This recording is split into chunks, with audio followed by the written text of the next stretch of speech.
Qo'rqiladi ichdi qarang. Mana shu bolaga malades, mana shuni ichib ozib oldi, qaranglar. 100 kilodan oshig'ida u qorin yo'qligini qaranglar. Necha kilo edingiz? 100 dan oshig'imda.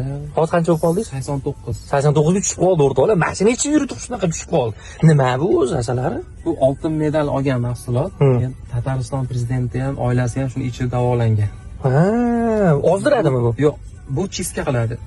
Birinchi o'rinda buni ichasiz-ku, ichi jigardagi yog' bor, gepatoz. Bu erib yo'q bo'lib ketadi. Xo'p. Plus shlaklar tozalanadi. Ichi qaytayotgan 2-3 kunda bir keladiganlar bir kunda 2 mahal 3 mahal kelishni boshlaydi. Bu xullas kalom koni foyda. Oldin podshohlarga berilgan ekan. Doim ichib yurgan odam kasal bo'lmaydi. Ha, bu meni nomini bilib olinglar o'rtoqlar. Allatu. Bu mehrga yo doktor Ali nima mahsulot? 3 kunda qorindagi gazlar bor, hammasi chiqib ketadi. Ana. Ha, chiqadi. 3 kunda o'zi qoringa qaytadi, u yog'iga vazn tashlashni boshlaysiz keyin. Ana.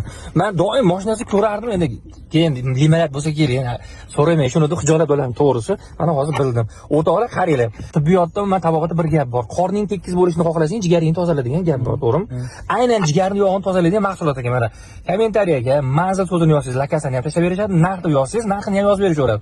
Faqatgina yaqinlarga, qorni borlarga, jigarni yog' bosganlarga, ichib ketmayotganlarga, to'g'rimi? Semizlar ayniqsa semizlarga hormonlari ham to'g'rilaydi.